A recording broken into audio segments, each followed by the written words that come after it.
cold that morning felt unnatural, like something had cracked in the air itself. I was walking the tree line behind my cabin in northern Ontario, bundled in layers that still didn't keep the wind from clawing through.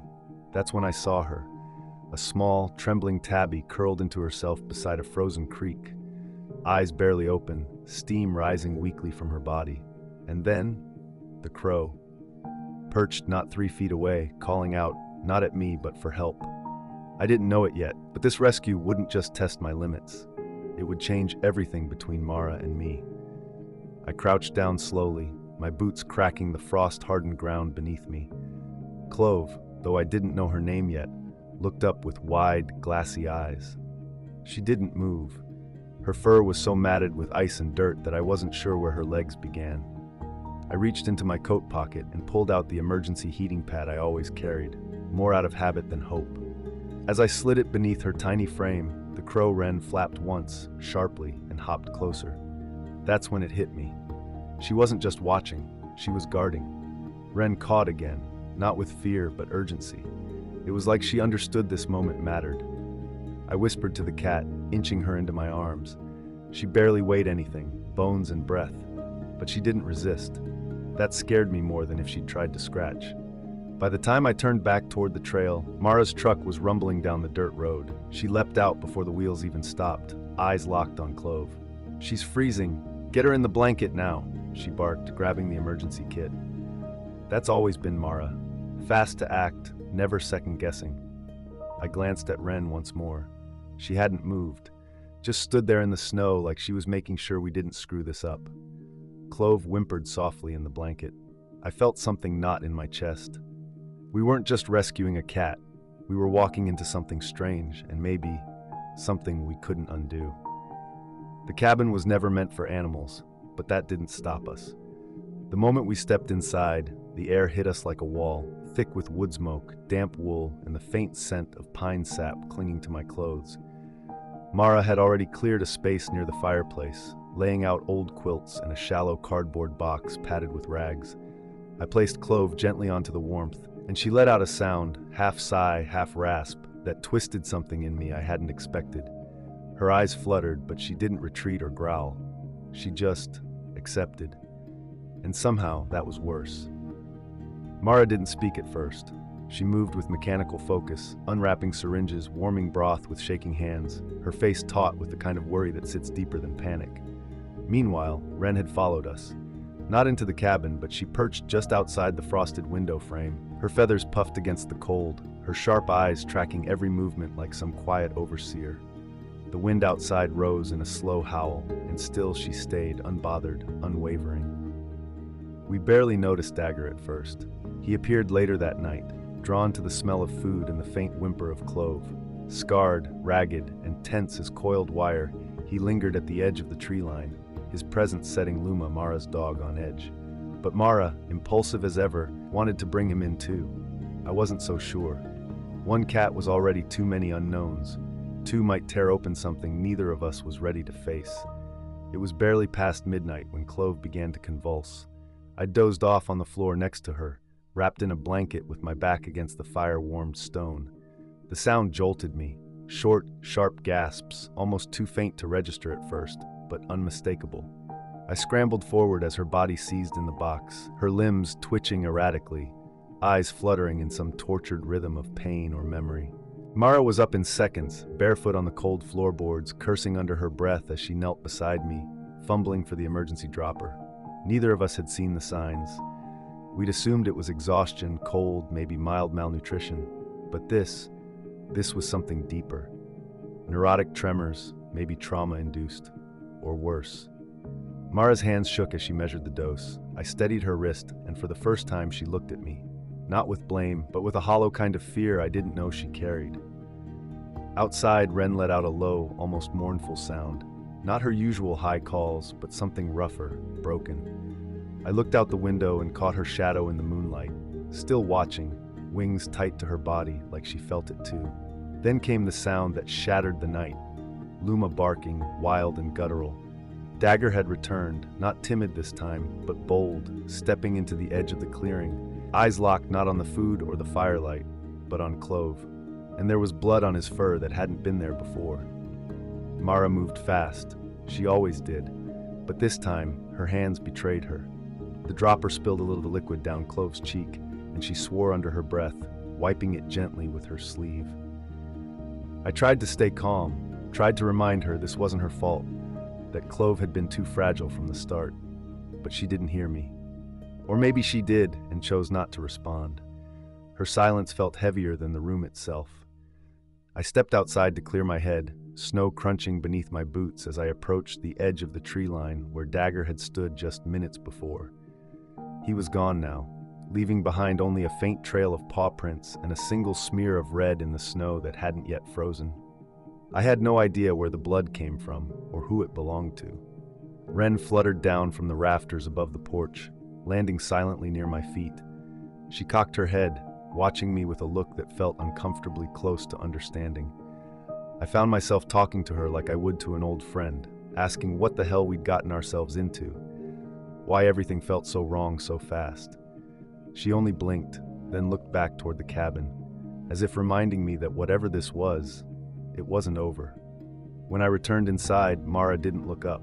She was curled beside Clove, whispering something soft I couldn't hear, but I felt the distance between us forming, wide, quiet, and cold. The next morning brought a sky that looked stretched too thin, faded blue behind a veil of thin gray clouds that promised more snow by nightfall. I stepped out early, coffee steaming in my hand, and caught sight of Janek walking the trail down by the lake's edge. He was a loner, kept mostly to himself, but he'd lived out here longer than any of us. I raised a hand in greeting. He didn't wave back, just paused, looked past me toward the cabin, and then continued walking. Later that afternoon, Mara found the note nailed to the back shed door. Just a strip of brown paper, half soaked from snowmelt, with 5 words scrawled in thick black marker: "You shouldn't keep wild things." She showed it to me without a word, her jaw set tight, eyes hard. I tried to brush it off, probably just Janek trying to scare us, or some kid playing woodsman. But deep down, I didn't believe that. Someone had seen the cats, someone knew, and maybe they didn't like it. Inside, Clove was resting, the tremors having passed sometime before dawn. Dagger, however, had not returned, but there were signs he'd been close, fresh tracks circling the property, and a dead squirrel on the back porch that hadn't frozen yet. Whether it was a gift or a warning, I couldn't say. Mara wanted to install trail cams. I wanted to let it go. That's when I knew we weren't on the same side of this anymore. Not really. The cabin felt smaller with each passing hour, like the walls were breathing in, collapsing under the weight of unspoken questions. I watched Clove sleep, her body twitching every so often like she was chasing ghosts in her dreams, and I wondered if this was kindness or cruelty. We'd pulled her from death's edge, yes, but into what? Into confinement? Into fear? Into the company of 2 humans who didn't even know how to talk to each other anymore? Mara barely looked at me now unless she had to. Every decision came with a pause, a recalibration, like she was quietly preparing to go it alone. And I couldn't blame her. Part of me wanted to tell her we should take Clove to a clinic, get her stabilized and out of our hands. But another part of me, quieter and more selfish, wasn't ready to let her go. Not yet. Maybe not ever. Wren, still perched outside, hadn't left in 2 days. She was always there, watching, waiting. And in her stillness, I saw a kind of truth. Sometimes all you can do is be near what's hurting, even if you can't fix it, even if it tears you apart. The 3rd night brought wind, harsh and unrelenting, scraping the sides of the cabin like claws on wood. The kind of wind that makes even the trees sound nervous. I'd woken just before dawn, something pulling me upright like a breath caught in my throat. Clove wasn't in the box. Panic hit me cold and sharp. I scanned the room, heart hammering, until I spotted her. Not outside, not hiding, but curled up on the old wool coat Mara had left near the back door. And beside her, pressed so close their bodies might have been one shadow, was Dagger. He was back. Somehow he'd gotten in. I moved slowly, not wanting to startle them, but Clove opened her eyes, clearer now, alert, and let out a sound that was not a cry, not a warning. It was something else. Recognition. Maybe even relief. I didn't tell Mara right away. I don't know why. Maybe I knew what she'd say, that he was dangerous, that bringing him in without a plan was reckless, that letting him stay was a mistake, but something in me couldn't separate them. Not yet. Later that day, Wren vanished. For the first time in days, her place on the windowsill sat empty. The silence she left behind was deafening. And then, just as the sun dipped below the treetops, the back window cracked. A stone had been thrown, hard and deliberate. When we ran outside, there was no one in sight, only footprints in the snow, heading away from the cabin. The days blurred into one another. Gray mornings, blue-shadowed afternoons, and nights that felt like they went on forever. We stopped trying to figure out what time it was, or what day. The world shrank down to that single, flickering fire and the quiet rise and fall of Clove's breathing. Dagger had claimed the far corner of the cabin near the woodpile. He watched us constantly, eyes never softening, yet never hostile. We fed him, offered warmth, and though he didn't grow affectionate, he never tried to leave. The only time he moved with purpose was when Clove stirred. They were a unit now, bound by something old and invisible. Mara started sleeping beside Clove some nights. She whispered to her like she was human, weaving stories in a soft voice I'd never heard from her before. But something in Mara was slipping, her usual fire replaced by a kind of fierce protectiveness that felt more desperate than hopeful. When I mentioned getting help, real help, she shut down completely, said we couldn't risk it, said they wouldn't understand, said Clove and Dagger weren't just strays anymore, they were ours. I felt like a guest in my own home. Even Luma had grown distant, unsettled by Dagger's presence, always on edge. And Wren was still gone. I searched the trees every morning, called her name more times than I'd ever admit, but she didn't come back.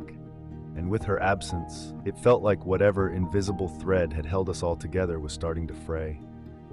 I didn't know if we were saving these animals, or if they were quietly undoing something inside us we couldn't name. The turning point came not with a scream, but with silence. So sudden, so total it felt unnatural. I'd stepped outside to gather kindling when I saw the truck, a flatbed with rust-eaten sides, rumbling up the trail from the east. I knew it before I saw his face, Janik. Only this time he wasn't alone. In the passenger seat sat a man I didn't recognize, stocky, wearing a canvas vest and gloves too clean for this place. His presence radiated finality. Mara burst out the door, already shouting, "You called someone? You brought someone here?" Her voice cracked, not from cold, but from betrayal. I tried to explain how Janik had come by asking questions, how I'd mentioned Clove without meaning to, how things were getting out of hand. But none of it mattered. To her, I had broken something. The man stepped out with a crate and a long-handled net. "Animal control," he said calmly, as if this was just another Tuesday. "Got reports of sick wildlife too close to homes. 2 cats, possibly feral, possibly dangerous." Mara moved fast, placing herself between him and the cabin door. "You're not taking them," she said. "They're not yours." Inside, Clove had pressed herself against Dagger, her body quivering not from illness, but from recognition, from fear. And just then, from the forest's edge came Wren. She landed on the porch railing, black against snow, cawing once, sharp, cutting through everything, as if to say, "Decide." And so we did. Mara locked the door. I stood still in the snow. And just like that, there was no going back. Not for the cats, not for us, and not for the friendship we'd once thought unshakable. The man from Animal Control waited for 15 minutes. He didn't shout, didn't push, just stood beside his truck, glancing toward the cabin now and then like someone who's seen standoffs before. Mara paced behind the locked door, fists clenched, whispering to herself like she was trying to rehearse what she'd say if they came breaking in. Clove and Dagger remained huddled together, their breathing slow and in sync, as if they sensed that they were either about to be saved or lost entirely. "I didn't ask him to come," I said finally, my voice low. "I just didn't know what else to do. You've been shutting me out, and this is more than we can handle." Mara turned slowly, her expression hollow. "You mean more than you can handle," she said. "I chose this. You were never really in it." That landed harder than I expected, because part of me knew she was right. I had loved the idea of the rescue, of doing something meaningful. But the reality, the chaos, the cold, the silence, the questions that never had answers, had worn me thin. She, on the other hand, had built herself around it, around them. I took a step toward the door. "We can't keep them here forever. They're not ours to trap. That's not rescue. It's just fear with a softer name." She shook her head. You don't see it. They didn't need saving from the cold, Eli. They needed saving from people. Outside, Wren took flight again, circling once above the cabin before vanishing into the trees. Inside, we stood on opposite sides of the same moment, her choosing to stay, me already halfway gone. That night, the forest pressed in tighter than ever. The wind stilled, the branches stopped creaking, and the silence became the kind that makes your chest tighten, like the world itself was holding its breath. I sat on the edge of the porch, staring into the woods, waiting for something. Maybe for Wren to return. Maybe for Mara to step outside and say she understood. But neither came. Inside, Clove and Dagger had stopped eating. They barely moved anymore, their bodies curled together so tightly they looked like one creature. Mara had begun refusing sleep, whispering stories to them in the dark, smoothing Clove's fur with hands that trembled more with each passing hour. I watched from the doorway, knowing I wasn't part of that world anymore. Not really. I made the call just before midnight. Not to animal control, not to Janik. I called an old friend who ran a wildlife sanctuary up north. A place that didn't ask questions, didn't cage unless necessary. Somewhere in the middle of nowhere that knew how to let broken things heal on their own terms. But they wouldn't come unless we both agreed. When I told Mara, she looked at me like I'd betrayed her all over again. "You still think they're yours to place," she said quietly. "They came here on their own. You ever think maybe we're the ones being kept?" I didn't answer, because in that moment, I wasn't sure who was caged, who was free, or whether we'd ever really understood what rescue meant at all. And outside, just before the first snowflake fell, I saw her, Wren, perched high above us, silent, still, waiting. Morning arrived in silence, thick snow falling in slow, deliberate flakes that seemed to hush the entire world. I stood at the threshold of the cabin with the sanctuary carrier in one hand and the engine of my truck idling quietly behind me. Mara sat beside the fireplace, legs crossed, Clove resting against her chest, Dagger close at her feet. The glow of the flames lit her face in warm tones, but her eyes were tired, like someone who had already said goodbye in ways no one else could hear. I didn't speak. Just set the carrier down and waited. She didn't look at me right away. Just pressed her lips against Clove's forehead and held her there for a long time. Finally, she stood, moved toward me with Clove cradled like something made of glass, and paused at the door. "Don't let them separate them," she whispered. "Not ever." "I won't," I said. "They'll be together. No cages, just space, just quiet." She nodded, then turned away before I could see her face fully break. Dagger followed without protest, his body brushing lightly against Mara's leg as he passed, almost like a thank you, or maybe a warning. Wren circled once overhead and vanished beyond the trees, like her work here was done. Driving away, I didn't feel relief. I felt hollow. Not because we'd made the wrong choice, but because rescue never comes without a cost. We hadn't saved them, not really. We'd just given them a chance. And sometimes that's all rescue can be. A chance wrapped in uncertainty, paid for in pieces of yourself you don't get back. Weeks have passed, but the silence in the cabin hasn't changed. The blankets still lie folded by the fire. The window Wren used to perch on remains untouched, a fine layer of dust softening its edge. I've resisted cleaning it. Part of me hopes she'll come back. Another part knows she won't. Clove and Dagger are somewhere in the northern pines now. The sanctuary sends updates, short, clinical ones. They're eating well. They've bonded with 2 other strays. They spend their days curled under cedar branches and their nights wandering the perimeter together. Free, but watched. Cared for, but not owned. Just as they should be. Mara doesn't visit anymore. Not because we're angry, at least not entirely, but because some stories can't be picked up where they left off. We loved those animals in different ways. She loved them as mirrors. I loved them as questions I couldn't answer. Sometimes I think rescue is just another word for surrender. The kind that asks you to show up, give what you can, and walk away when you must. If you've ever felt that pull, that impossible choice between doing what feels right and doing what is right, then maybe you already understand. Thanks for being here, for listening. If you're still with me, maybe this isn't the end. Maybe it's just the first story in a long conversation. So if this moved you, share it, subscribe. Stay with me, there's more to tell.